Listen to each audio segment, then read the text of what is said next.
So this is an important moment in working with a 260,000 kilometer oily engine, oil all over everything. This bolt here that I had started to round out last night that I was talking about, sorry for the swinging engine, I cleaned it up. I put PB Blaster, which I don't think did much, but the brake cleaner on the head of the bolt was the key. And I brake cleaned the inside of my 13 millimeter with the breaker bar, and I was able to hold it from the angle gear. It was still really tight, but I cracked it loose. So that bolt way down there is also oily, but I'm gonna wait until I have the angle gear off so I can get that bolt properly, because that's what's causing all the restriction.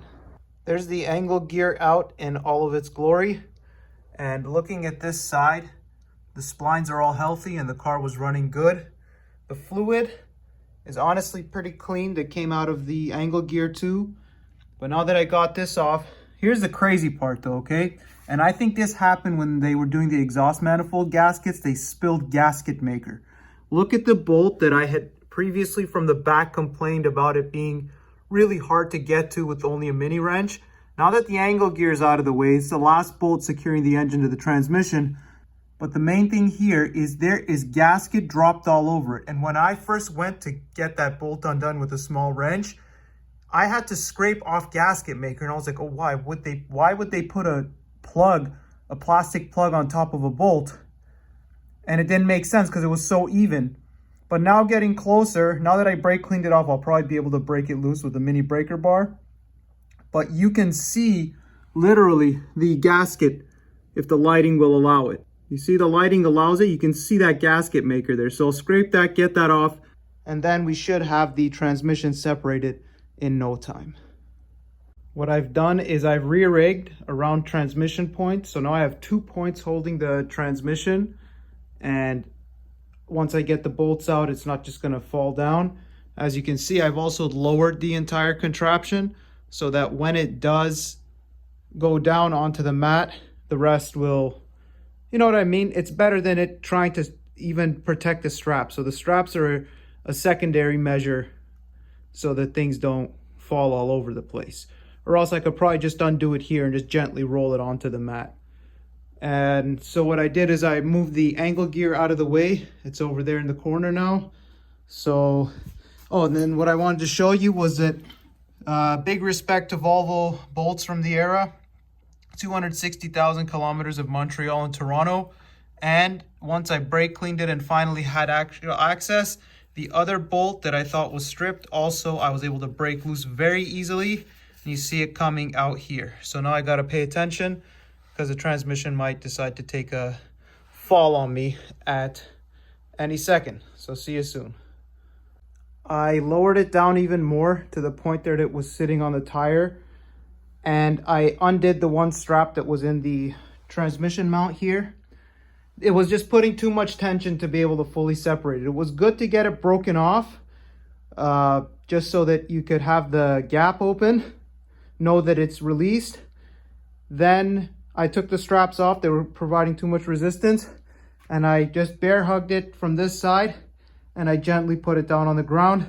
Now this wiring harness stuff and the coolant hoses, some might think, why on earth did I not remove all this stuff before? It's not because the wiring is hard to remove. What it was is that all of these wiring harnesses have these plastic brackets that are on these rusty metal thick tabs. And I didn't want to break all of them while I was doing this with everything in the way.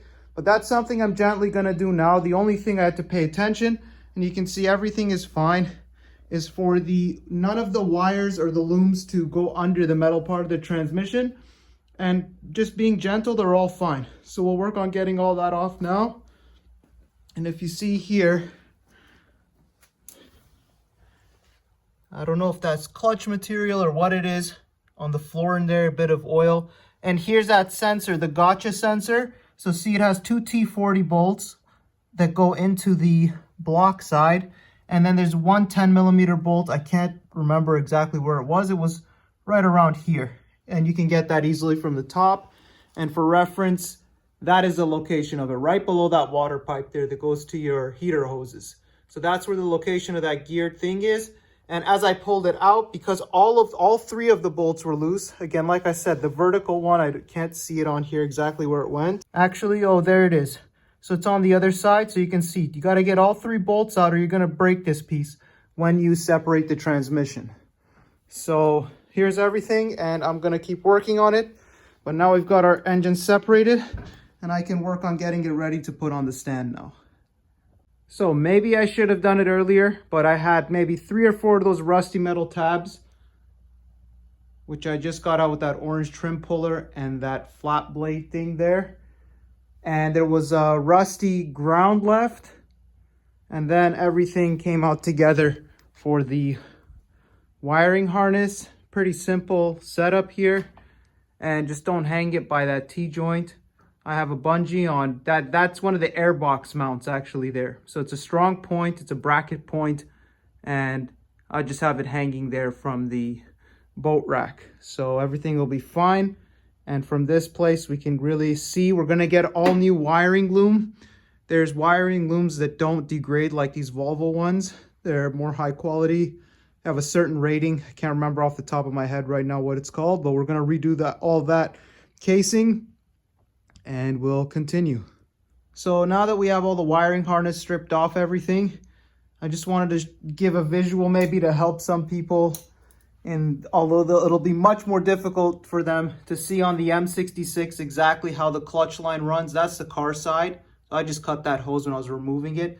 But this line has a million things in the way, okay? When you're working on other things, you also should be careful not to bend or damage this, because this used to be a very populated area. But this is where your slave cylinder is. I've heard of people having a lot of struggles on the forums with this. So if my visual can help you in any way, that's what these clips are here for. So time to keep on going. So the issue might not have been the product after all. I set up this quick rig here to make sure I wasn't at the end of the cylinder stroke, because I might have had too much expectation of it. So I shortened it, and we're going to use the transmission as a test. I'll hold the phone to see how well it pumps up, because it might have just been at the end of the stroke of the cylinder and there's nothing wrong with the unit. I like grab hooks in a situation like this more, but I got to work with what kind of limited chain rigging I have set up in the garage here. So I just had some chain links there, simple chain links. So I made it really short, and I kept one onto the transmission mount, and let's see how the Mastercraft pump performs.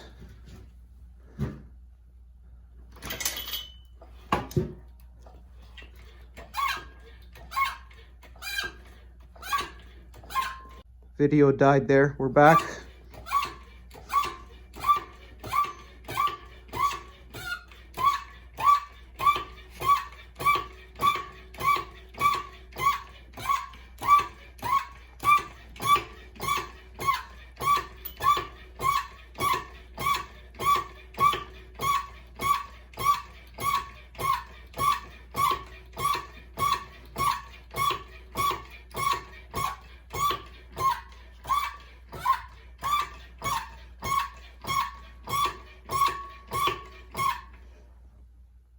Okay, so you guys are seeing the rate at which it progresses. The camera's shaking, so let's see how high I can lift it, and then I'll come back on video with you.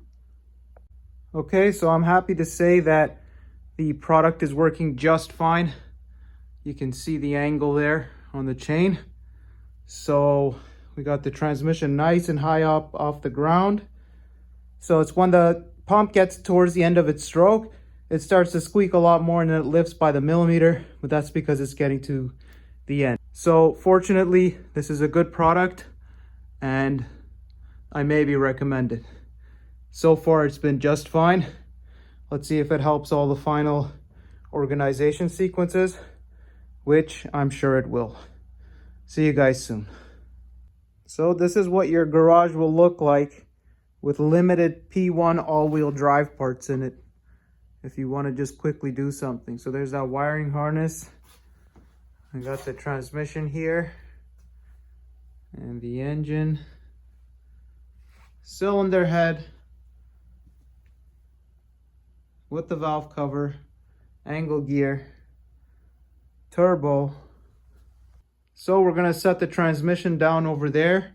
While it's here though, in case people are working on this stuff on their driveways, Having good visuals of this stuff can be priceless when you're looking for an item or somewhere to put your hand in to get to something. So there's the slave. That's your reference point. Go a little bit more around here.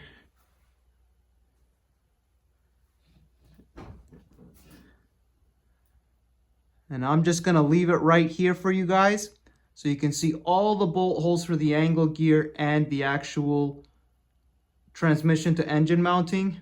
I had to take a quick screenshot out of Kevin Albert Williams' clutch video to really find out that that one was an engine bolt that was hidden behind the angle gear. But I'm just gonna leave this here so you guys can take a screenshot at your leisure. And plus the car that he did was a front wheel drive diesel in Europe. This one is an all-wheel drive vehicle with the angle gear, so there's more going on here, but not too much more. Okay, so it's not as easy as those, but it's not as hard as you would think too. Although under the car, I can't tell you what other stuff from the engine might be in the way of your hands and what you're doing. Everything worked on that car in terms of mechanical stuff.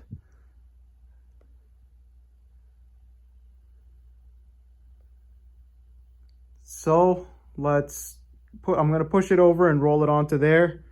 Just in case I sell this and we go longitudinal, which I think is what we're gonna do, longitudinal rear wheel drive car maybe, then this transmission is gonna be for sale for someone that wants to do an all-wheel drive swap on a C30 or something, or just for their aging Volvo stuff, because these are very expensive components at this point. And I have enough components separated right now for somebody that does want to do any kind of drivetrain swap or just maintain their V50 or S40 drivetrains to have a perfect set of working components.